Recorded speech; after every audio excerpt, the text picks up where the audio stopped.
10वां अध्याय, उसके पहले श्लोक पर विचार करेंगे। पुनः सुनो महाबाहो, मेरे परम वाक्य ये हितार्थ कहता हूँ मैं, तुझको भक्त जान के। हम सब वेदांत के श्रोता हैं। वेदांत का एक ही सिद्धांत है, एकमेव अद्वितीय, नेहा नास्ति किंचन। इसका एक ही लक्ष्य है, वेदांत का एक ही लक्ष्य है, अज्ञान की निवृत्ति। एक ही इसका उपाय है, ब्रह्म ज्ञान, और एक ही इसका फल है, सर्वम खलु इदम ब्रह्म। बस यही वेदांत सिद्धांत की विशेषता है, सब कुछ एक ही है। इस अध्याय का नाम है विभूति योग। विभूति का मतलब होता है विविध रूप में भाव मैंने रूपांतरित हो जाना। भाव मैंने संस्कृत में होता है होना, विभूति मैंने विविध रूप में हो जाना। और योग का मतलब है विविधता में रहते हुए भी अनेकता पर दृष्टि रखना। एक बार फिर भगवान हमें बता रहे हैं, विभूति का संबंध है व्यवहार से, क्योंकि एकत्व में रह करके व्यवहार कभी भी हो नहीं सकता। और योग का मतलब है जुड़ना। विविधता में रहते हुए भी, विविधता में व्यवहार करते हुए भी हम एक से कैसे जुड़ सकते हैं, इस अध्याय में भगवान हमें यही बताने का प्रयास कर रहे हैं। आइए सुने भगवान की वाणी। पुनः सुनो महाबाहो, वो मानव मन का स्वभाव जानते हैं कि जिसको याद नहीं करना चाहिए उसको तो ये रात दिन याद करते हैं, और जिसे भूल जाना चाहिए ये उसे भूलना ही नहीं चाहते। यही अज्ञानी अंतःकरण का लक्षण है।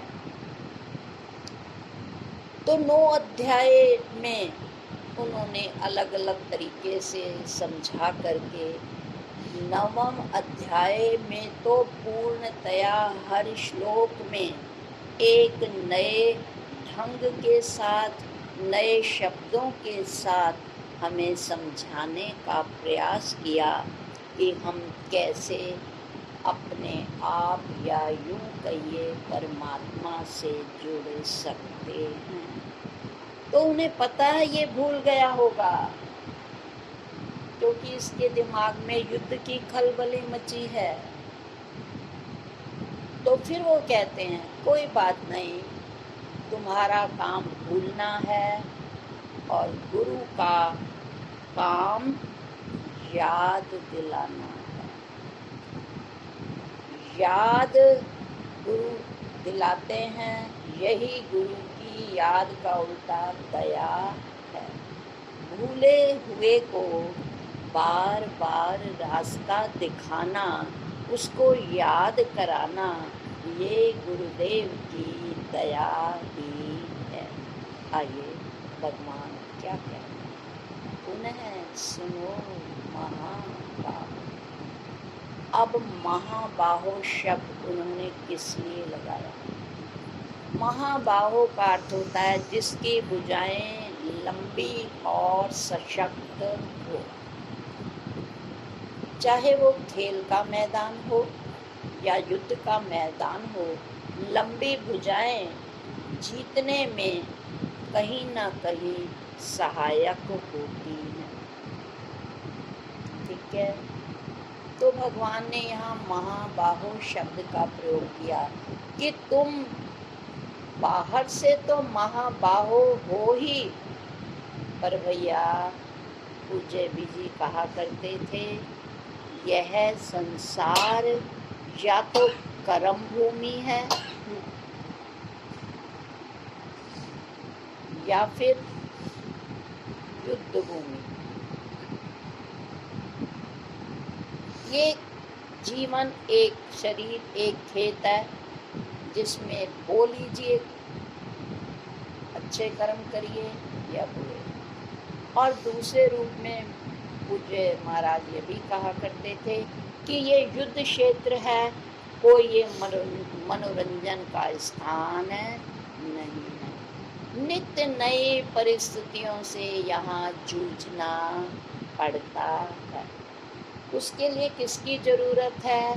कहते हैं ऋतंबरा महान बुद्धि की जरूरत है। पुनः सुनो महाबाहो। तो यहाँ महाबाहो का भौतिक अर्थ है और इसका लक्ष्य क्या है कि हे अर्जुन, अपने बुद्धि को ये परम तत्व सुनने के लिए विशाल कर ले, क्योंकि इस बुद्धि में जब गुरु के परम वाक्य प्रवेश कर जाएंगे तो जीवन में जो विविध परिस्थितियां हैं और जिनसे हर क्षण लड़ना पड़ता है, तो तुझे इनका सामना करने की शक्ति ऋतंबरा सत्य रूप से जुड़ी हुई बुद्धि ही तुझे सहायता करे। तीसरा शब्द इस लाइन में कहा परम वाक्य। 3 वाक्य होते हैं, एक होते हैं वाक्य, दूसरा सुवाक्य, तीसरा परम वाक्य। जो वाक्य होते हैं वो शारीरिक स्तर पर काम करते हैं, व्यवहारिक सत्ता में काम करते हैं। जैसे हम बोलते हैं आओ खाना खा लो, क्या स्कूल का समय हो गया, मैं यहाँ जा रही हूँ, आदि आदि। जितने भी हम वाक्य बोलते हैं वो शारीरिक और व्यवहारिक स्तर पर बोले जाते हैं, इन्हें कहते हैं वाक्य। अब दूसरा है सुवाक्य। पहला शरीर है, दूसरा है अंतःकरण, जिसमें मन की विशेष भूमिका है। पल पल में ये घबराता है। सबके जीवन में परिस्थितियां हैं, कभी अनुकूल तो कभी प्रतिकूल, तो ये घबराता भी है परिस्थितियों में। तो उस समय सुवाक्य ही काम आते हैं। जब मन घबराता है तो उस समय सुवाक्यों से काम चलता है। जैसे कि हम घबरा रहे हैं, परेशान हैं, फलाना हमसे ऐसा कह रहा है, उसने हमें ये कह दिया, फिर ये मन अपना जाल बिछा लेता है। उस समय सुवाक्य ही काम आते हैं। क्या? शांत हो। हमारे मन की निर्बलता ही हमें दुख देती है, वास्तव में दुख कहीं नहीं है। अपने मन को बदलिए, अपनी बुद्धि को बदलिए, आप संसार को कभी बदल नहीं सकते। अब ये सुवाक्य काम आ गए। इसी तरह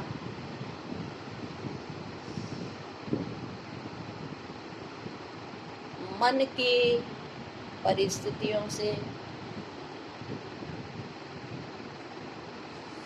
असफलता के और सफलता के भावों से अपने आप को हमेशा अलग समझिए।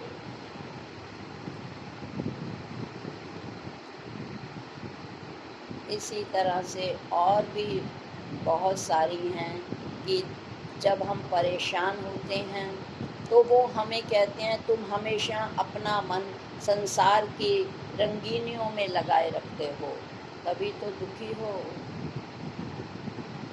अगर मैंने जगत की रंगीनियों से दिल ना लगाया तभी मुझे उस बेरंगी का दर्शन प्राप्त हो सका। कर्म करते समय सावधान रहिए और भुगतते समय धैर्यवान रहिए।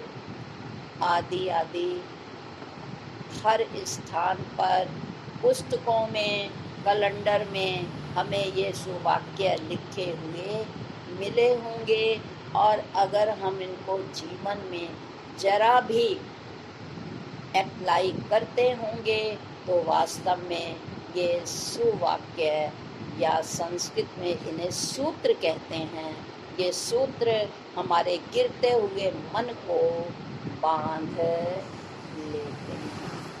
अब आइए, तीसरा है बुद्धि के स्तर पर परम वाक्य जो हैं ये बुद्धिगत होते हैं।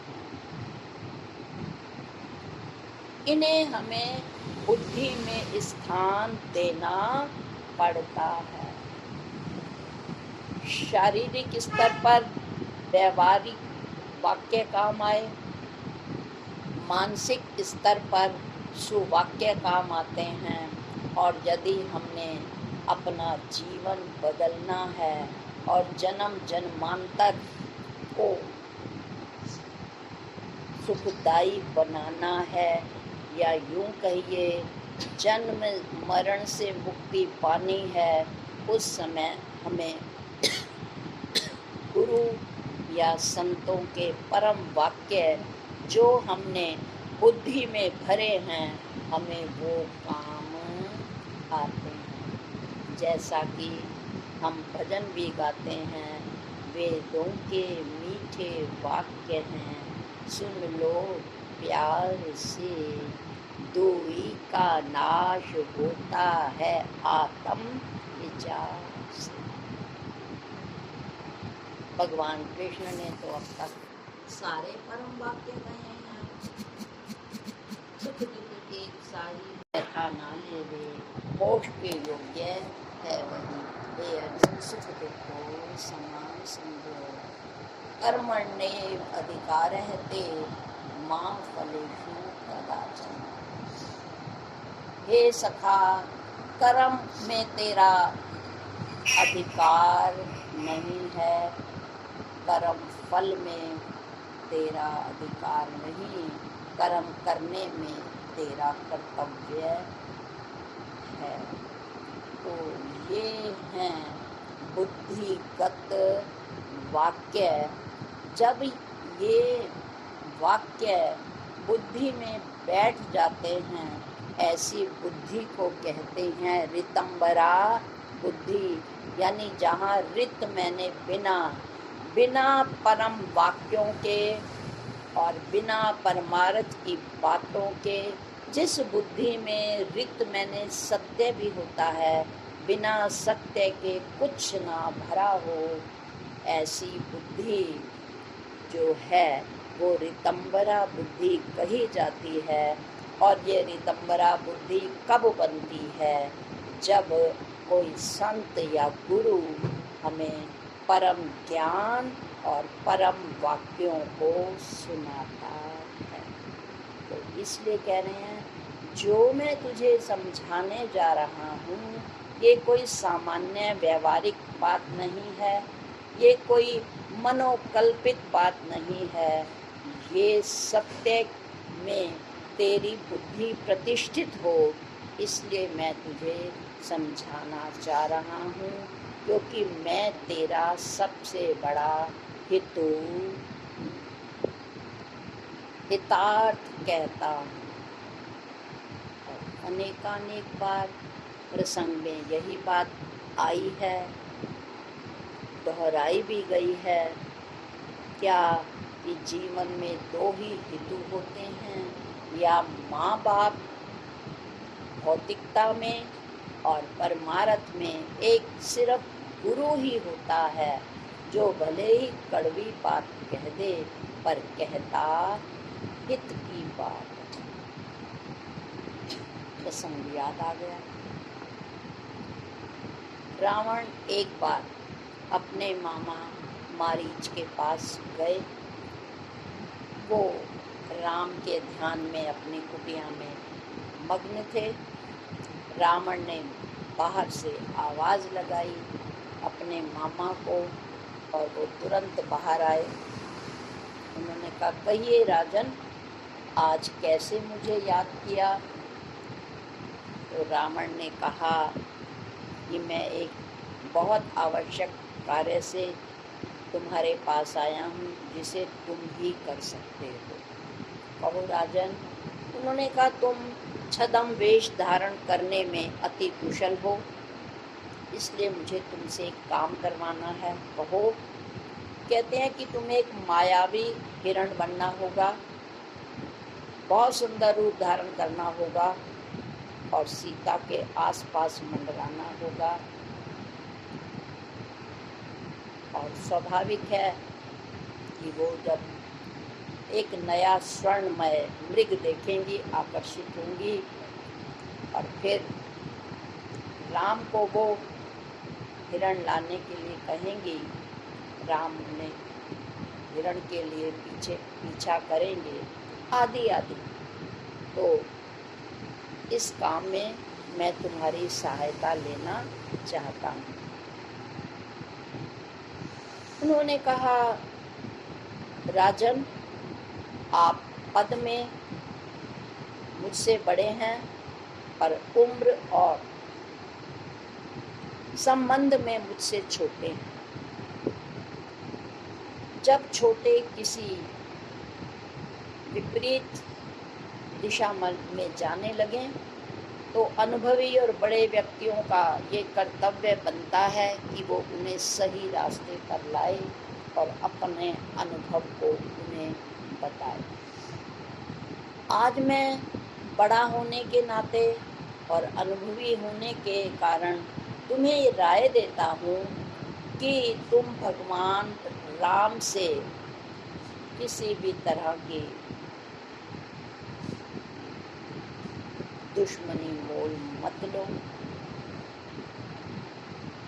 ऐसा तुम्हारे लिए अच्छा नहीं है। वो तुम्हें सामान्य सा एक वनवासी दिखाई देता है, या एक अयोध्या का राजकुमार तुमने जैसा कि सुन रखा है, वो तुम्हें ज्ञान है, पर तुम शायद इस बात को भूल गए हो कि वो अवतारी पुरुष है। वो कोई सामान्य राम दशरथ का बेटा नहीं है। मैं तो ये कहता हूँ कि तुम उनकी शरण में जाओ और उनसे मित्रता कर लो। ऐसा सुनते ही भड़क गया रावण और उनको लात मारकर कहा कि मुझे टेढ़ी उंगली से ही घी निकालना आता है। समझदार थे मारीच। उन्होंने कहा, सुलभा पुरुषा राजन सततम प्रिय वादिन असत्य च अप्रिय च वक्ता श्रोता च दुर्लभ। हे राजन, इस संसार में मीठी बात कहने वाले तुम्हें हर स्थान पर देश काल में पर्याप्त मिल जाएंगे, पर सच्ची और कड़वी बात कहने वाला बहुत मुश्किल से मिलता है और सुनने वाला और भी मुश्किल से मिलता है। मैंने तो तुम्हें सच्ची, चाहे वो कड़वी हो, पर तुम्हारे हित की बात तुम्हें कह दी है और तुम अगर इसे स्वीकार कर लो तो तुम्हारा कल्याण है, वरना जो तुम कहोगे मैं वैसा ही करूँगा। क्योंकि मारीच ने मन में सोच लिया था, अगर इस दुष्ट के हाथों मैं मरूं तो इससे अच्छा है कि भगवान राम के बाणों से मेरा शरीर राम तो हो, इससे बढ़िया अवसर कुछ हो ही नहीं सकता। उधर रावण ने कहा, तुम्हारा मैंने ये विद्वता भरा श्लोक सुन लिया, मुझे इस समय ज्ञान की जरूरत नहीं है, मुझे इस समय तुम्हारी जरूरत है। मारीच ने कहा, ठीक है, तुम जैसा कहोगे मैं वैसा करूँगा। तो ये कहानी हमें बताती है कि जब भी कोई, यदि हमें पता है ये मेरा मित्र है, समाज में मेरा हितकर है, चाहे वो पड़ोसी क्यों ना हो, ये जो मेरा मित्र है हर समय ये मेरी भलाई के लिए तत्पर रहता है, या मेरे माँ बाप, और यदि गुरु का सानिध्य मिलता है, वो अगर कभी कड़वी बात कह दे तो ये कहानी कहती है कि उस कड़वी बात को स्वीकार कर लेना, क्योंकि मारीच ने बिल्कुल ठीक कहा इस नीति श्लोक में कि मीठी वाणी बोलने वाले हमें चापलूस व्यक्ति हर जगह मिल जाएंगे, पर स्वयं बुरा बनकर कड़वी पर हमारी भलाई की बात कहने वाला बड़ी मुश्किल से मिलता है। तो भगवान कह रहे हैं कि मैं तुम्हारा हितू हूँ, मेरे मन में तुम्हारे जो मन में व्याप्त हो गया है मोह, और तुम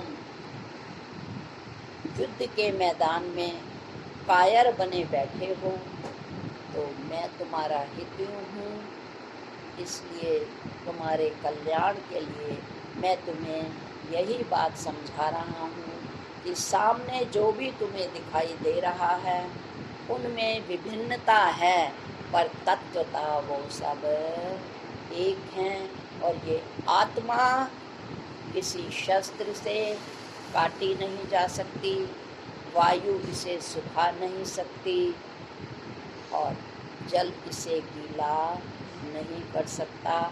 ये सब बातें मैंने तुम्हें दूसरे अध्याय में समझा दी हैं, और अब मैं तुम्हें और आगे ले जाना चाहता हूँ। क्यों ले जाना चाहता हूँ? क्योंकि तुम मेरा प्रिय भक्त। देखिए कितना सौभाग्यशाली रहा होगा अर्जुन, जिसको भगवान कह रहे हैं कि तुम मेरा प्रिय भक्त है, कहता हूँ कल्याण। सब भगवान को प्रेम करते हैं, पर धन्य वो हैं जिन्हें भगवान प्रेम करते हैं। इस संदर्भ में छोटी सी कहानी आपने सुनी होगी कि कोई भक्त जंगल में कुटिया बनाकर रहते, रात दिन भगवान की भक्ति में लीन रहते थे। एक बार नारद जी उधर से गुजरे, वार्तालाप शुरू हुआ। क्या क्या करते हो पुत्र? ऐसा ऐसा करता हूँ, मेरे जीवन का उद्देश्य ही है प्रभु भक्ति में लीन रहना, और मैं प्रभु को ही प्यार करता हूँ, मेरे जीवन का कोई और लक्ष्य नहीं है।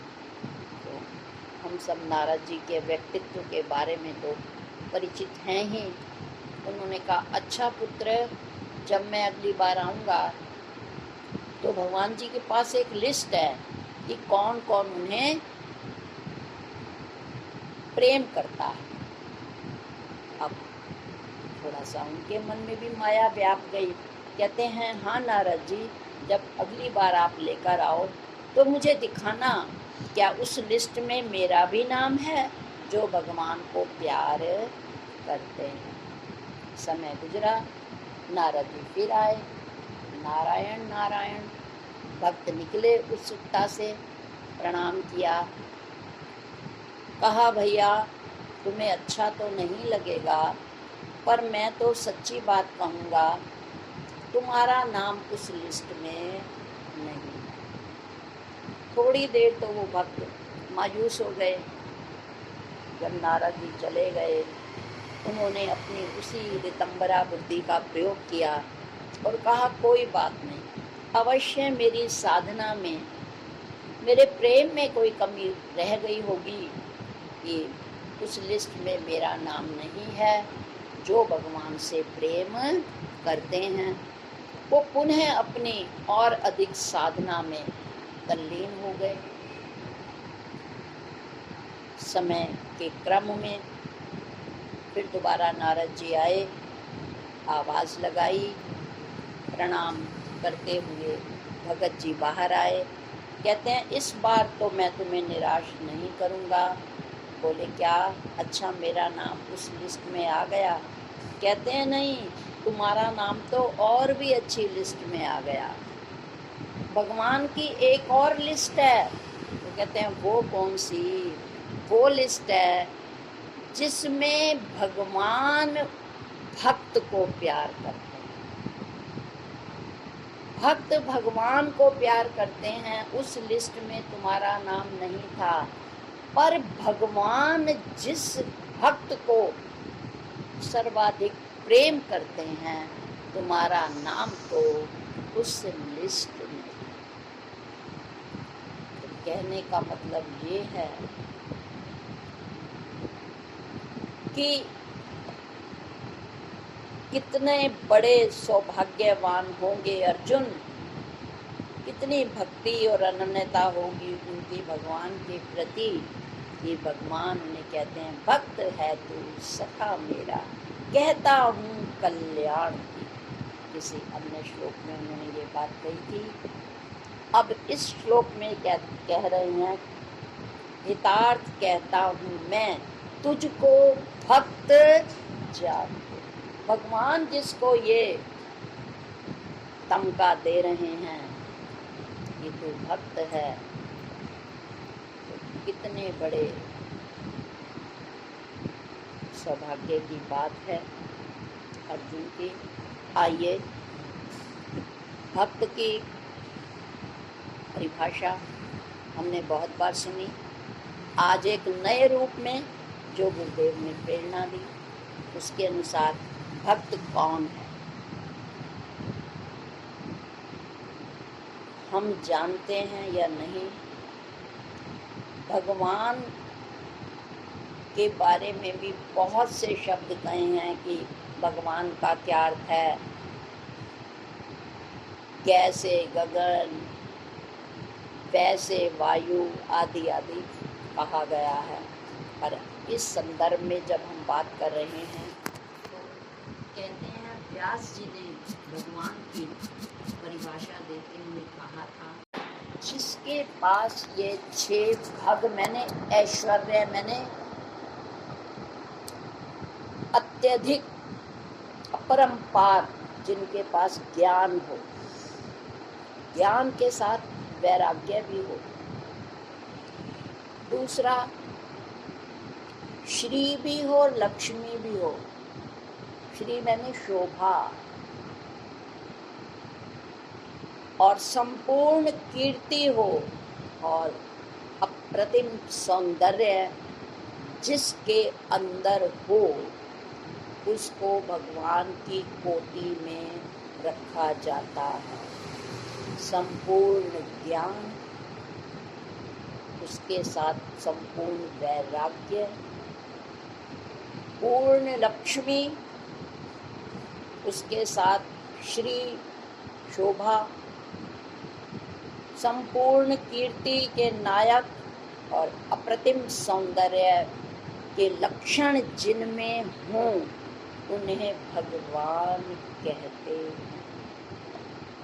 इसी तरह वो भी कह रहे हैं भगत, भग मैंने ऐश्वर्य, जिसमें ये 6 ऐश्वर्य भगवान की तरह हो। क्योंकि जो भगवान के लक्षण हैं, अगर भगत भी उन्हीं लक्षणों के ऊपर चलता है तो वही भगवान के साथ जुड़ सकता है। समता वाली चीज जुड़ सकती है, विषमता वाली चीज आपस में जुड़ नहीं सकती। मोती के साथ मोती ही पिरोए जाएंगे, पत्थर या ठीकरी पिरोया नहीं जा सकता। तो कहते हैं भक्त कौन है? जिसके अंदर इन 6 ऐश्वर्यों को प्राप्त करने की मैंने तड़प होती है, वो भक्त है। ये भगवान के लक्षण हैं। मैं कैसे उन लक्षणों को आत्मसात कर लूं? ऐसी मैंने तड़प जिसके अंदर होती है वो है भगत।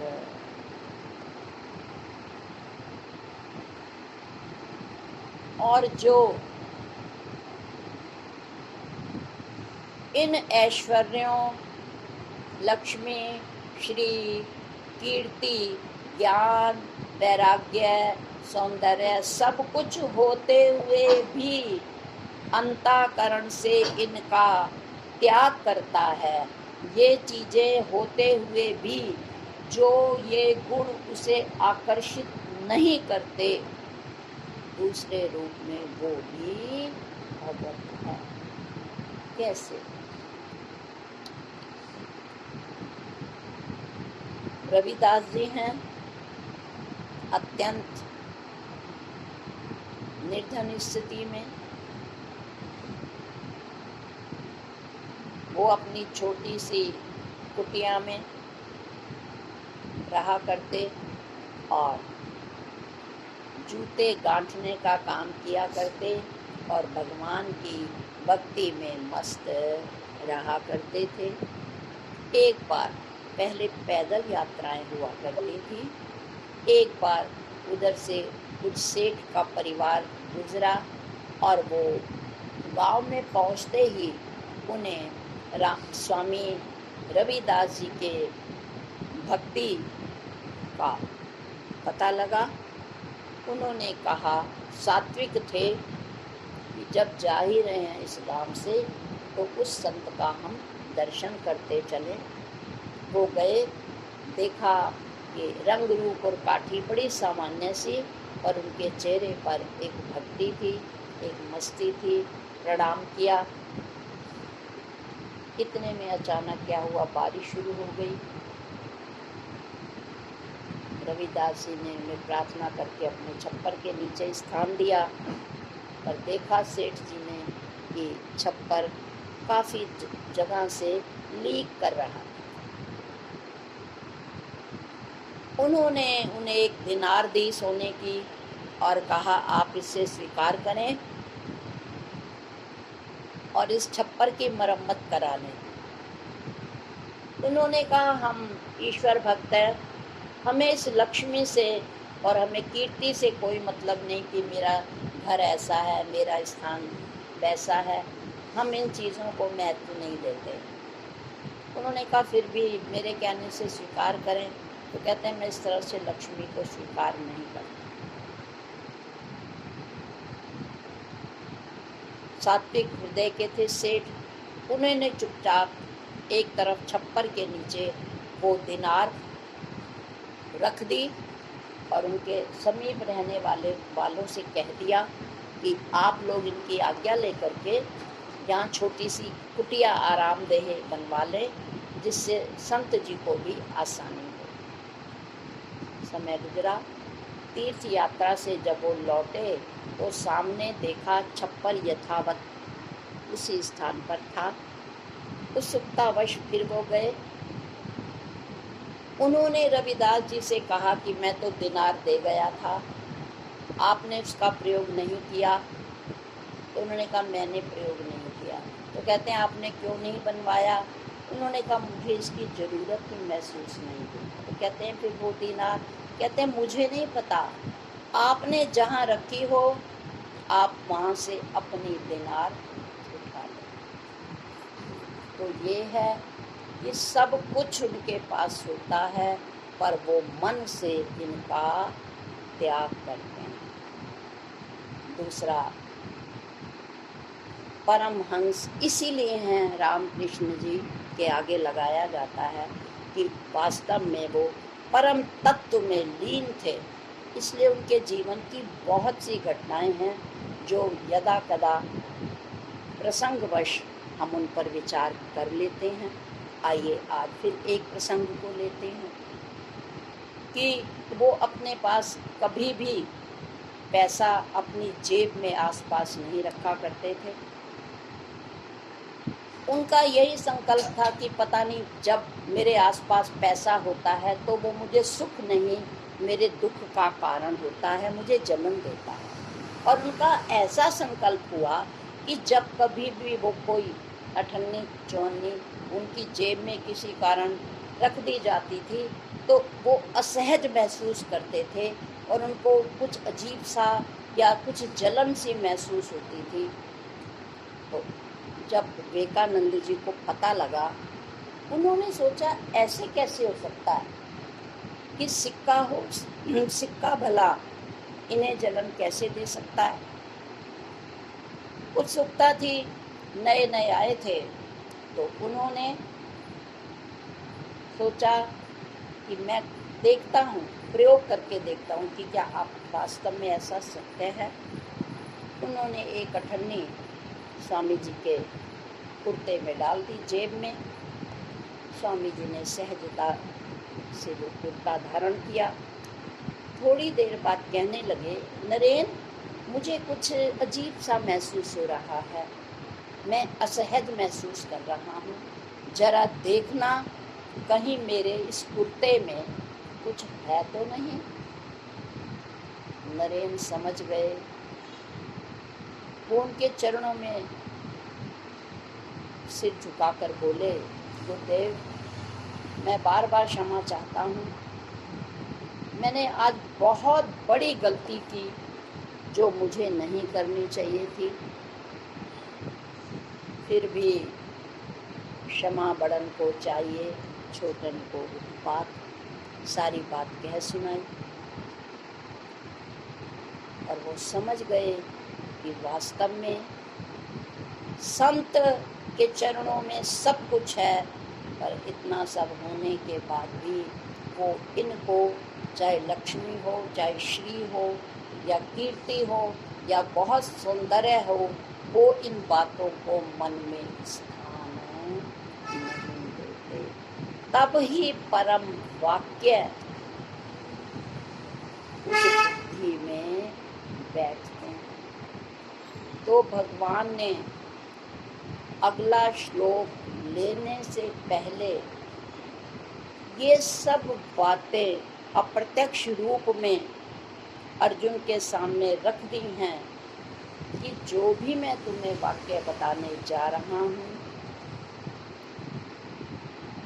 तुम महाबाहु की तरह अपनी बुद्धि को सतोगुणी बनाकर मेरे ये सामान्य नहीं, परम तत्व का अर्थ सिद्ध करने वाले वाक्यों को अपनी बुद्धि में स्थान दो, क्योंकि मैं तुम्हारा हितु हूँ, तुम मेरे प्रिय भक्त हो।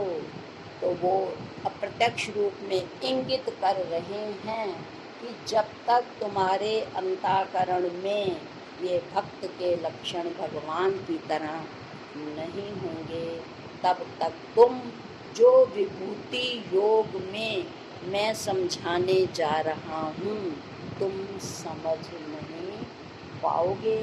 और जब तक समझ नहीं पाओगे तो तुम मुझसे जुड़ भी नहीं सकोगे। ज्ञान तो तुम्हें हो गया, पर तुम्हारे चित्त में अगर वैराग्य ना हुआ तो भी तुम जुड़ नहीं पाओगे। तुम्हारे पास लक्ष्मी है, तुम्हारी शोभा है, आसपास कीर्ति है तुम्हारी, और सौंदर्य की तो तुम मूर्ति हो, पर यदि ये सब बाह्य लक्षण हो, तुमने अपने इन सबको अपने हृदय में स्थान दे दिया, तो तुम जो तुम्हें समझाने का प्रयास कर रहा हूँ, जुड़ने की युक्ति दे रहा हूँ, तुम उनसे जुड़ नहीं पाओ, क्योंकि अंतःकरण में या तो फिर ये सब चीजें रहेंगी, और या फिर जो मैं बताने जा रहा हूँ वो परम तत्व की बातों को तुम हृदयग्राही बना सको। क्यों?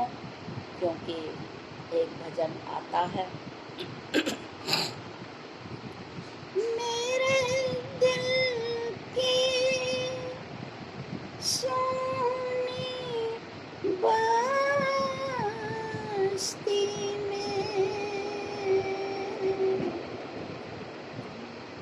आप आते तो आप क्यों आते, जिस बस्ती में तुम नहीं बसता, उस बस्ती में आप बसते हैं। हुक्म तेरे दर्शन का, नैन दिन रैन ये बरसते हैं, मेरे कानों पे तरस खा खाना, तेरे वाक्यों को जो तरसते हैं, कमल में। तो इसलिए यदि हमने अपने आपे का रस लेना है तो अपने हृदय में उस तत्व को स्थान देना ही होगा। रसा वसौ सा पुरुष, वो पुरुष रसवान है, पर उसको हम कब प्राप्त कर पाएंगे, जब हमारे गुरु हम पर तरस खाएंगे। गुरु का तरस, गुरु शिष्य की तड़प गुरु का तरस है। अगर चित्त में ऐसी तड़प होगी रस प्राप्ति की, तो वो तरस ना करें, ऐसा कभी हो नहीं सकता। तो इसलिए आज का श्लोक इस बात की तरफ इंगित करता है और हमें प्रेरणा देता है। और भगवान पहले से ही इस पहले श्लोक से हमें सजग कर रहे हैं कि यदि आप वेदांत के श्रोता हैं तो वेदांत का जो सिद्धांत है कि विविधता में एकता से कैसे जुड़ा जा सकता है, उस वेदांत के सिद्धांत का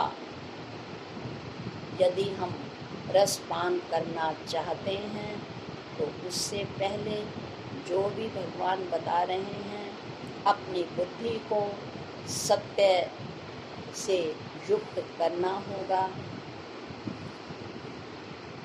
जो भी भगवान ने इसमें भक्त के लक्षण बताए हैं उन लक्षणों को जितना जितना हम आत्मसात करते चले जाएंगे उतना आत्म साक्षात्कार में स्वस्वरूप जानने में या दूसरे रूप में कहिए स्व से जुड़ने में उतनी ही आसानी हो सकेगी।